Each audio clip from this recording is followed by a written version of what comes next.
네, 할렐루야. 오늘 저녁 예배 오신 여러분들 주님의 이름으로 환영합니다. 우리 오늘 회개와 부흥 그리고 나를 고치소서라는 이 주제 속에서 말씀을 공부하게 하시고 또 부족하지만 이 특강을 이끌어 주시는 그 흐름 속에서 지혜를 주신 하나님께 먼저 감사드립니다. 그리고 주일 저녁에 이 귀한 특강 시간에 특강의 자리를 허락해 주신 담임 목사님께 감사드립니다. 오늘은 이제 회개와 부흥이라는 주제 속에서 제가 평소에도 굉장히 연구하고 있고 평소에도 너무나도 가슴에 서원하고 있는 그 부분들을 좀 함께 나누어 보려고 합니다. 특별히 오늘 그 시작에 영상이 하나 있습니다. 우선 그 영상, 우리 3분 정도 되는 영상을 우선 함께 보고 오겠습니다.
네, 영상의 마지막 멘트 정말 인상 깊지 않습니까? 다음 자막처럼 무너진 사회, 우리가 살 수 있는 길, 바로 한 사람의 진실된 회개이다. 우리나라에 복음이 들어오고 수많은 선교사님들이 찾아오셨습니다. 그 수많은 선교사님들 중에 한 분이 오늘 우리가 영상으로 함께 봤었던 것처럼 다음 사진처럼 하디 선교사님이셨습니다. 하디 선교사님을 가리켜서 수많은 수식어가 붙지만 오늘 말씀의 주제처럼 공통적인 키워드는 회개. 회개가 가장 많이 뽑히고 따라 붙습니다. 하디 선교사님은 1980년도에 우리나라에 들어오셨는데 갓 결혼한 상태에서 아내와 함께 우리나라에 들어오셨습니다. 그때 그 사진이 바로 다음과 같은 사진인데요, 선교사님은 이 당시에 25살이었습니다.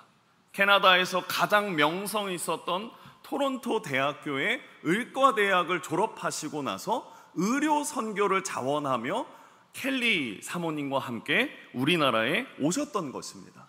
그렇게 이 켈리 선교사님과 함께 8년 동안이나 의료 봉사를 한 후에 1901년부터 본격적으로 젊은 열정과 힘을 가지고 선교사로 서원에서 전도 사역에 뛰어들었습니다.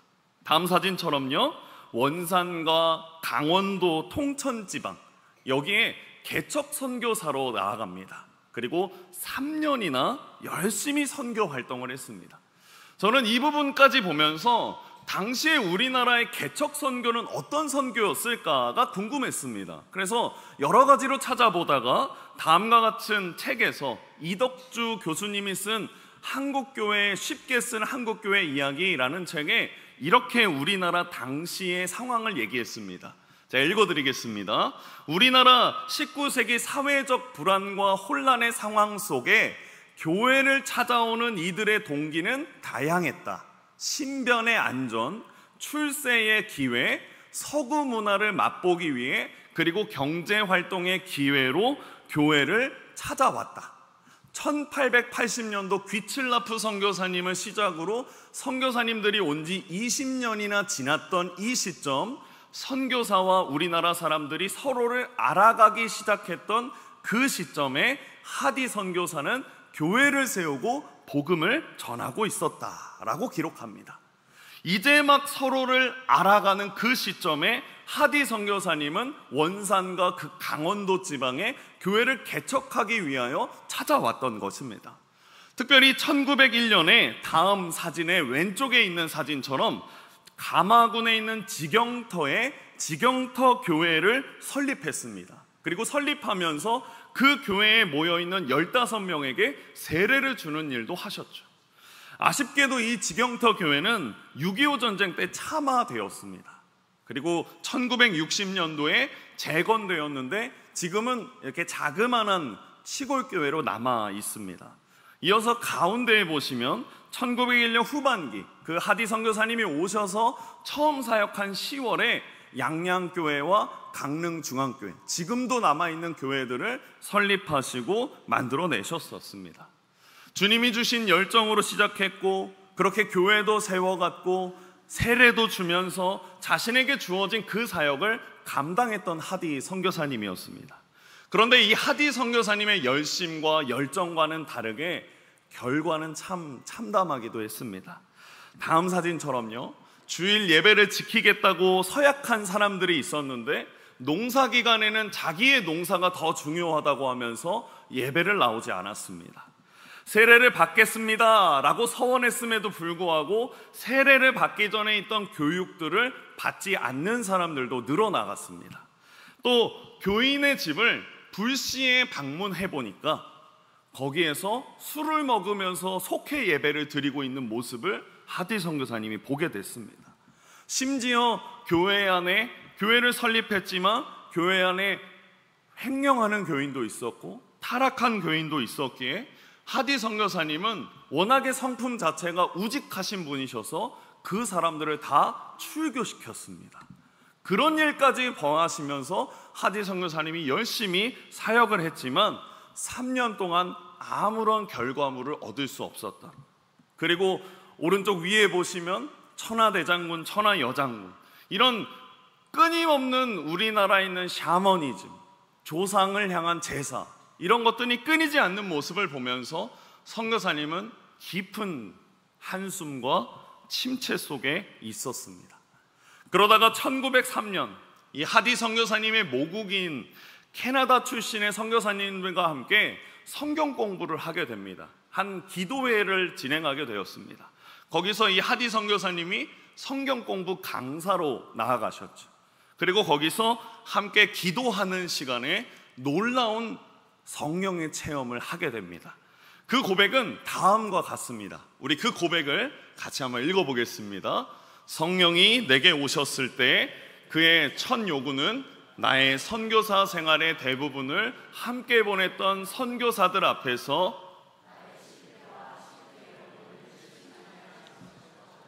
그것은 고통스럽고 굴욕적인 경험이었다. 여러분, 이 고백은 동료 선교사님들 앞에서 공개적으로 드렸던 회개 기도였습니다.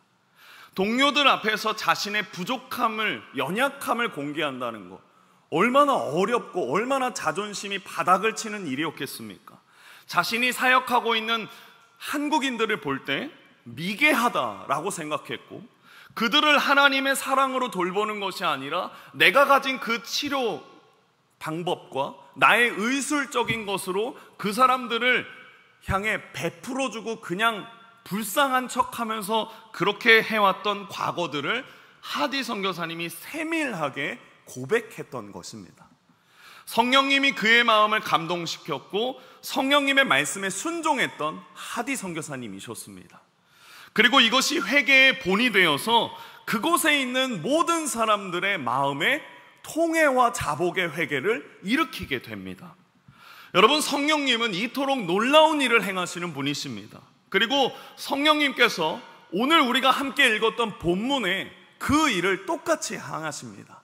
우리 37절 말씀, 우리 표시된 부분만 함께 읽겠습니다. 그들이 이 말을 듣고 마음에 찔려. 사도 베드로가 오순절 강림 설교에서 첫 번째로 설교합니다. 그 핵심에는 예수님이 메시아시고 예수님이 그리스도이시다라는 분명한 선포가 있었습니다. 그리고 이들이 하나님의 말씀을 듣고 그 복음을 듣고 마음에 찔려 합니다. 여기서 이 찌르다라는 이 헬라어는 카타니소라고 하는데 깊이 꿰뚫고 마음을 괴롭히다라는 뜻으로 단순히 어떤 감정적인 동요를 넘어서서 양심의 가책, 심령, 깊은 심령의 변화를 나타낼 때 이 카타니소를 사용합니다. 그때의 반응이 이어지는 37절 후반절, 우리 노란색 부분 함께 읽겠습니다. 베드로와 다른 사도들에게 물어 이르되 형제들아 우리가 어찌할꼬 하거늘. 형제들아 우리가 어찌할꼬 하거늘. 이 고백이 저는 오늘 말씀을 준비하면서 저에게 가장 큰 울림을 주었습니다. 형제들아 우리가 어찌할꼬. 이 답답한 마음 속에 나는 어떻게 해야 되는 것인가? 나는 무엇을 해야 되는 것인가? 내가 죄인인 것이 깨달아졌을 때 나는 어찌해야 합니까? 그 고백을 이어가고 있는 것입니다. 이 답답한 마음 속에 나는 무엇을 해야 되는지 제게 반복적으로 주님은 감동을 주셨습니다. 그리고 이어서 베드로가 어떻게 해야 되는지 이들에게 이렇게 말합니다. 우리 38절 말씀입니다. 합독하겠습니다. 베드로가 이르되 너희가 회개하여 죄사함을 받으라. 그리하면 성령의 선물을 받으리니. 우리는 무엇을 해야 합니까? 우리는 무엇을 어떻게 해야 됩니까? 베드로는 대답합니다. 회개하라. 회개하라. 하나님 앞에 솔직한 마음으로 회개하는 것입니다. 하나님은 그 회개하는 심령을 사용하십니다. 그렇다면 저는 여기서 이런 질문이 생겼습니다. 회개는 그럼 무엇입니까? 여러 가지로 정의할 수 있고 여러 가지로 말할 수 있습니다. 그러나 오늘 말씀을 준비하면서 제게 주신 회개의 말씀은 이 말씀이었습니다. 회개는 무엇이냐? 예수님을 믿는 우리에게 주어진 특권입니다. 특권. 여러분, 주님은 우리에게 많은 특권을 주셨습니다. 우리는 하나님의 자녀라는 특권도 얻었고 천국 백성으로 삼아주셨다는 것도 맞고 예수님의 하나뿐인 신부로 삼아주셨고 우리는 친구다라고 불러주셨습니다. 그리고 그 모든 특권에는 사랑이 바탕이 됩니다. 여러분 생각해 보십시오. 사랑하는 사람에게 잘못을 했는데 그 잘못을 상대방이 알매도 불구하고 잘못했다 인정도 하지 않고 자신의 죄를 고백하지 않으면 어떤 일이 일어납니까? 그 관계는 분명히 깨어지고 망가지게 될 것입니다. 그러나 자신의 솔직함, 자신의 잘못을 솔직하게 이야기하면 어떤 일이 일어납니까? 특별히 그 사랑의 관계가 부모와 자녀의 관계일 때 어떻습니까? 제가 초등학교 4학년이었을 때 다음 사진처럼 한참 저희 그 초등학교의 시절 안에는 게덴푸드라고 하는 그 격투 게임이 유행하고 있었습니다. 모든 아이들이 모여서 함께 그 이야기를 하며 그렇게 대화하던 그때, 제가 분명히 초등학교 4학년 때 학원에 가야 됐음을 알매도 불구하고 친구들과 이 게임을 하느라고 한 번은 가지 않았던 적이 있었습니다. 그리고 저녁에 부모님이 돌아오셨고 같이 함께 저녁 식사를 할 때 다른 날과 전혀 무방하지 않는 부모님의 모습을 보면서 스스로 안도하고 있었습니다. 그러면서 이제 저녁을 맛있게 먹고 과일을 먹고 있는 그 타이밍에 어머니가 저를 조용히 안방으로 부르셨습니다. 그때부터 느낌이 딱 찾아왔죠. 그리고 어머니가 저에게 말씀하셨습니다. 유연아, 엄마가 묻는 말에 솔직하게 대답해야 돼. 너 오늘 학원 갔어? 안 갔어? 학원 갔어? 안 갔어? 그 한마디가 제 마음에 확 꿰뚫는 말씀이었습니다. 제 모든 생각과 마음, 그리고 제 모든 것을 꿰뚫는 그 질문이셨죠.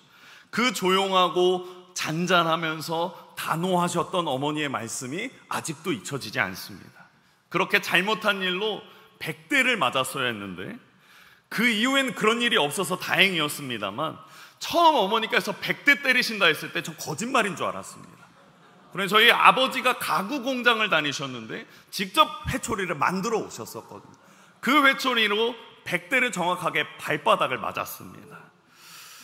여러분, 부모님이 주시는 사랑의 음성은 자녀로 하여금 많은 것을 깨닫게 해주십니다. 오늘 본문의 유대인들이 자신이 죄인이다라는 것을 깨닫고 나서 어떻게 해야 됩니까? 라고 물었을 때 베드로는 대답합니다. 너희가 회개해야 한다. 그리고 각각의 예수님의 이름으로 말미암아 세례를 받고 성령의 선물을 받아라. 정말 베드로의 권면과 동일하게 이들이 회개합니다. 그리고 성경은 이렇게 증언합니다. 41절 말씀입니다. 그 말을 받은 사람들은, 함께 읽겠습니다. 그 말을 받은 사람들은 3,000이나 더하더라. 회개가 일어나는 곳에 무엇이 일어납니까? 부흥도 함께 일어나는 것입니다. 회개의 역사에는 부흥의 역사도 함께 찾아옵니다. 신기하게도 41절 말씀에 3,000명이나 더해졌다라고 기록되어 있고, 바로 이어지는 3장에서 베드로와 요한이 솔로몬의 행각에서 또 다른 이들에게 복음을 전파했을 때 그때에도 놀라운 일이 일어납니다. 4장 4절 말씀 우리 함께 합독하겠습니다. 말씀을 들은 사람 중에 믿는 자가 많으니, 여러분 보십시오. 지금 예루살렘이라는 그 도시 안에 8,000명이나 예수님을 믿게 되었습니다. 당시에 예루살렘 인원이 거의 인구가 8만 명이라고 보는데 인구의 10%가 베드로가 전하는 복음을 듣고 회개하고 예수님을 믿게 된 것입니다. 지금처럼 인터넷도 되지 않고 교통도 발달되어 있는 시대가 아닌데 사도행전 2장 그리고 4장 이 짧은 기간 안에 예수님을 믿고 회개한 이들이 8,000명이나 되는 것입니다. 여러분 보십시오. 하나님께서 베드로와 요한을 사용하셔서 8,000명의 사람들이 회개하고 예수님을 믿는 그 부흥의 역사를 일으키셨습니다. 그리고 이들을 교회로 이끄셨고 하나님의 성전이 되도록 만드셨습니다. 이처럼 교회를 더 교회답게 만드시는 분은 하나님이십니다. 우리를 더 말씀 앞에 이끄시는 분도 하나님이시고 우리를 더 하나 되게 하시는 분도 하나님이십니다. 이러한 하나님의 역사, 그러고 끝났을까요? 아닙니다. 매 세기마다, 매 시간마다, 매 년마다 존재합니다. 다음 사진처럼 18세기에 미국의 조나단 에드워즈 목사님이, 그 목사님을 통해서 미국의 대각성 운동이 일어납니다. 조나단 에드워즈 목사님은 학자형 목회자입니다. 즉 공부하는 것을 매우 좋아하고 신방이나 상담보다는 책을 쓰고 책을 읽는 것을 더 선호하는 목사님이셨습니다. 이 목사님을 가리켜서 외부의 성도님들이 목사님을 뵈려고 찾아왔을 때 성도님들은 하나같이 얘기했습니다. 우리 목사님은요 아마 100% 서재에 계실 겁니다. 그럴 정도로 조나단 에드워즈 목사님은 글을 좋아하시고 책을 좋아하시는 학자형 목회자였습니다. 매우 머리도 좋고 글도 잘 쓰시니까 설교에서도 논리적이고 체계적인 부분들이 드러나 있었습니다. 그래서 허투루 쓴 것이 하나도 없었습니다. 이분의 설교 시간은요, 보통 2시간 정도였는데 2시간 동안 무엇을 하느냐? 원고를 그대로 읽으십니다. 한 번도 앞에를 쳐다보지 않고 한 번도 반응을 보지 않고 원고 준비한 그대로 읽으셨습니다. 그러던 어느 날 당시에 이단들이 미국 사회에 악영향을 끼치는 그때에 5편의 연속 설교, 그럼 총 몇 시간입니까?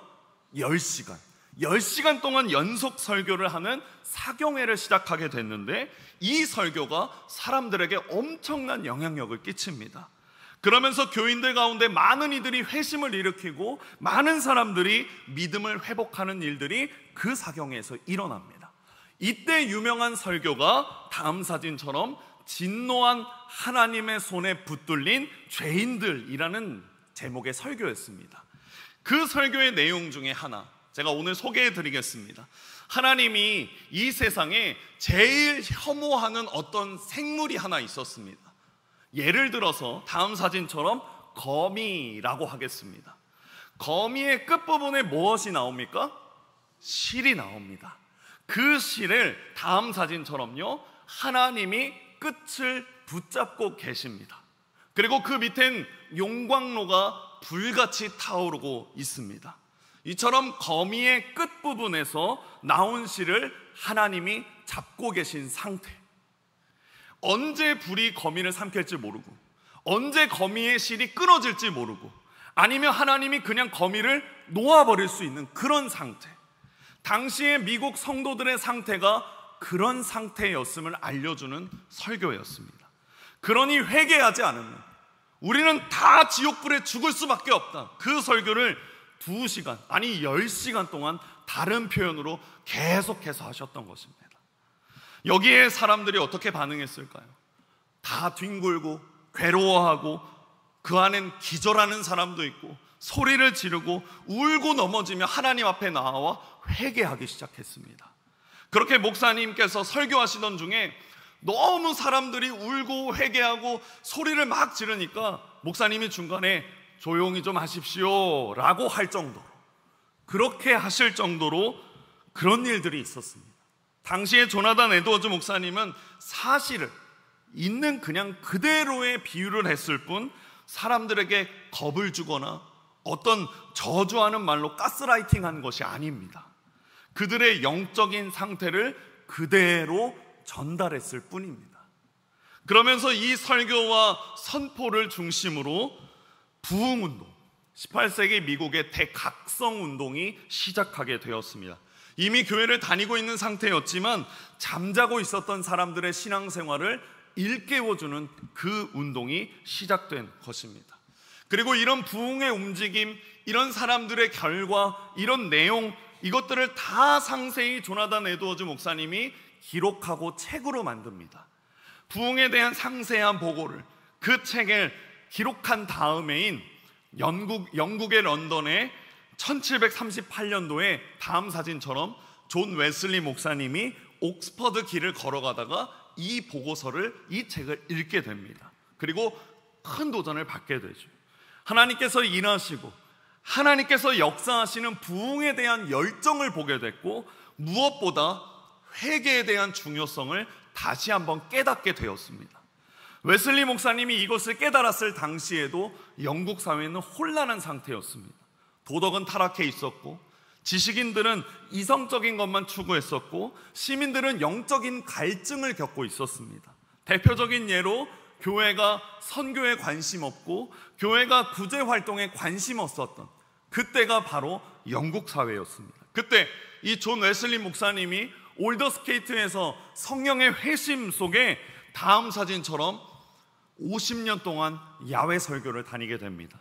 체계적인 전도 여행으로 잉글랜드, 스코틀랜드, 아일랜드 가는 곳마다 선포하셨습니다. 회개하라. 죄에 대하여 정확히 우리가 어떤 죄인인지를 짚어주고 내가 어떤 죄악 속에서 하나님을 믿고 있었는지 분명하게 선포해졌을 때 똑같이 조나단 에드워즈 목사님이 겪은 부흥을 경험하게 됩니다. 사람들이 울며 회개하고 사람들이 자신의 죄를 하나님 앞에 솔직하고 정직하게 자복하는 역사를 경험하게 됐습니다.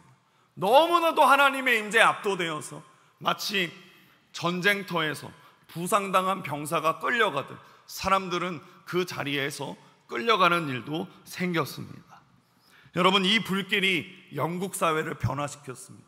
그리고 이 불길은 우리나라 초기 기독교에도 전파됩니다.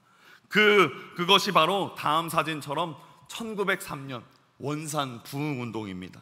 여러분, 하나님은 미국 땅에서도, 하나님은 영국 땅에서도, 그리고 우리나라에서도 부흥을 준비하고 계셨습니다. 주님은 이미 우리나라의 회개와 부흥운동을 가장 먼저 준비하고 계셨습니다. 우리가 아무리 부흥을 간구하고 회개가 넘친다 할지라도 하나님이 허락하지 않으시면 이렇게까지 될 수 없습니다.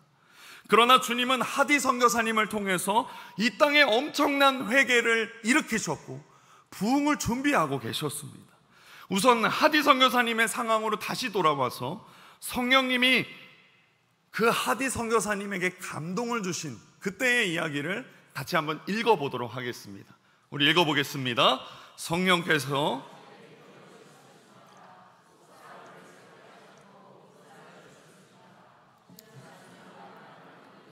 죄를 자백하고 회개에 합당한 열매를 보여주도록 강조했으나 제 안에 지속적이고 빈틈없는 회개, 고통을 수반한 회개를 한 적은 없었습니다.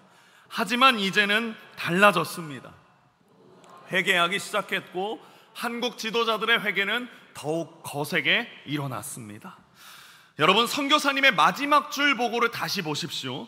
모두가 회개하기 시작했고 한국 지도자들의 회개는 더욱 거세게 일어났습니다. 회개는 불이 퍼지듯이 아주 거세게 확산되었습니다. 사람들은 하디 선교사님의 충격적인 고백과 회개 앞에서 성령님을 사모하게 됩니다. 그리고 성령님은 각 사람 마음에 회개가 일어나게 하셨습니다. 당시에 한국 지도자들은 하디 선교사님에게 이렇게 고백했습니다. 다음 자막처럼요. 내가 겉으로는 선교사님을 존경하는 것처럼 행동했지만 속으로는 선교사님을 미워한 적이 있습니다. 또 어떤 이는 이렇게 말했습니다. 선교사님 몰래 선교부 돈 얼마를 횡령했습니다. 그렇게 많은 이들이 절도, 간음, 도둑질, 그 모든 것을 고백하기 시작했습니다. 회개와 더불어 놀라운 부흥의 역사, 그것이 원산 대부흥의 운동이었습니다. 간음, 도둑질, 심지어 살인까지도 고백되어졌던, 죄인들을 체포하러 온 순검, 경찰까지도 회개하고 주님을 영접하는 역사가 우리나라 초기에 일어났던 것입니다. 우리나라 성도들은 단순히 죄를 회개하는 것, 고백하는 것, 거기서 그치지 않고 자신들의 잘못을 되돌리기 시작했습니다. 훔친 돈, 훔친 것 다 갚아주기 시작했습니다. 그것이 양신전 운동이었습니다. 훔치거나 불의로 더 챙긴 돈을 다시 갚아주는 보상행. 다음 자막과 같죠. 우체국마다 옛 주인들에게 돌려주는 물품들이 넘치기 시작했습니다. 여러분, 당시에 그리스도인들의 숫자는 우리나라의 1%도 되지 않았습니다. 그런데 부정부패를 일삼았던 정부 관리들이 두려워하기 시작했습니다. 저들은 너무나도 정직하다, 저들은 너무나도 솔직하다. 초기 우리나라 그리스도인들은 청렴한 존재였습니다. 다음 사진처럼 우리나라 최초의 신학 잡지 신학월보가 있습니다. 여기에는 1907년 10월 원산 대부흥이 시작된 4년 된 시점이 이렇게 기록되어 있습니다. 다음 사진처럼요. 장부에는 윤승근이라는 사람으로 적혀 있지만 전도사님이셨습니다. 전도사님이 1903년에 원산 대부흥에서 성령을 체험한 뒤에 10년 전에 2달치 월급을 한꺼번에 받았던 그 죄악이 생각나서 이자까지 모두 정부에 반납했다라는 내용입니다. 이어서 다음 사진을 보시면 당시 정부 관리는 이 돈을 받아서 양심전이라는 제목으로 써서 영수증을 주었습니다. 이후에 기독교인들은 모두가 다 과거에 했던 나의 잘못들을 되돌려 놓는 운동, 그것이 바로 양심전 운동이었습니다. 여러분 보십시오. 그 당시 우리나라에서 일어났던 이 회개의 역사는 단순히 내 죄를 고백합니다, 그것으로 끝이 난 것이 아닙니다.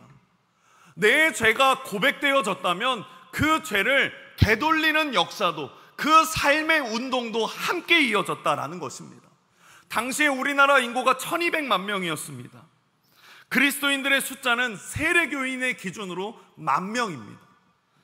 인구 1200명당 1명, 1200명당 1명꼴입니다.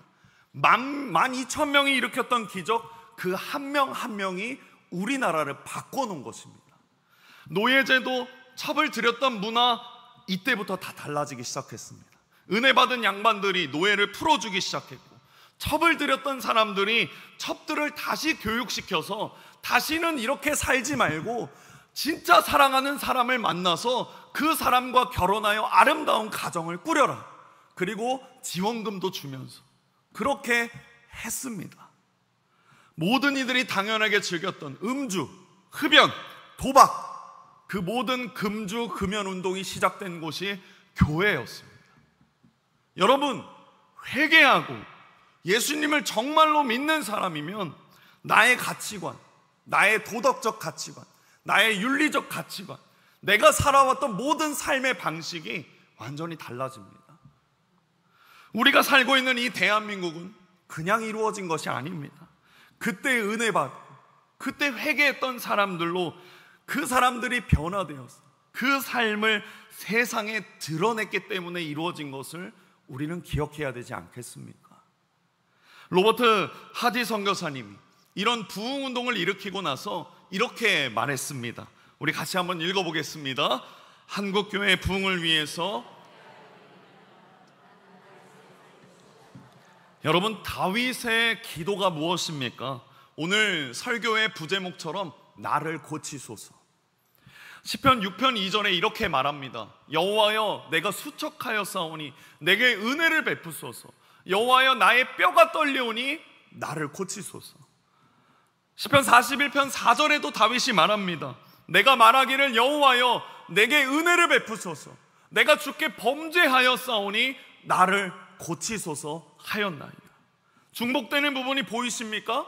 나를 고치소서, 나를 고치소서. 다윗은 자신의 죄가 들춰져도 하나님께서 그에게 회개의 기회를 주셨을 때 주저없이 하나님 앞에 나아가 나를 고쳐주십시오, 주님 나를 고쳐주십시오, 그렇게 내가 잘못했음을 고백했습니다. 하디 선교사님은 그 다윗의 기도를 이야기합니다. 하나님, 제가 잘못했습니다, 저를 고쳐주십시오. 여러분, 회개하는 마음, 자복하는 마음, 통회하는 마음, 그 심령이야말로 하나님의 임재를 경험할 수 있습니다. 우리가 회개할 수 있도록 이끄시는 분도 하나님이시고, 우리의 회개를 기다리시는 분도 하나님이시고, 우리의 기도를 이끌어 주시는 분도 하나님이십니다. 특별히 우리는 하나님이 소명을 주신 증인들입니다. 사도행전에 이어서 5장 32절에 보십시오. 우리 같이 읽어보겠습니다. 우리는 이 일의 증인이요 성령도 그러하니라. 여러분, 여기에 증인이 나옵니다. 증인. 여러분, 증인을 국어사전에 찾아보면 이렇게 말합니다. 증거가 되는 사람, 사실을 증명하는 사람, 하나님의 사람으로서 복음의 증거가 되어 주십시오. 하나님의 사람으로서 하나님이 살아계시다라는 것을 증명해 주십시오. 우리의 삶이 하나님께서 보시기에 기뻐하시는 삶이 되기를 축복합니다. 웨슬리 목사님이 회개에 대해서 이렇게 언급했습니다. 주님, 나를 죽이시고 주님이 내 안에 충만히 거해 주십시오. 주님이 내 안에 충만해지심을 생각만 해도 가슴이 벅찹니다. 너무나 기쁩니다. 주님으로 모든 것에 만족이 됩니다. 여러분, 웨슬리 목사님의 고백처럼 나를 죽이시고 주님이 우리 안에 충만하기를 함께 기도하길 소망합니다. 주님이 내 안에 충만해지실 때 우리의 가슴이 먹먹해지고 있습니까? 예수님을 부를 때마다, 주님을 외칠 때마다 내 가슴이 정말 감동으로 벅차 있습니까? 오히려 주님을 부를 때, 주님을 외칠 때, 주님의 이름을 부를 때 나의 가슴이 먹먹해지지 않는다면 나의 신앙을 점검하십시오. 예수님, 예수님, 예수님. 오늘 이 회개와 부흥의 주제처럼 회개 가운데 부흥이 임하고요, 부흥이 임하는 곳에 회개의 불씨가 있습니다. 이를 위하여 우리가 간구해야 되는 것, 주님 나를 고쳐주십시오. 주님 나를 고쳐주십시오. 제가 잘못했습니다. 그 회개의 고백이 저와 여러분 안에 있기를 주님의 이름으로 축복합니다. 기도하겠습니다.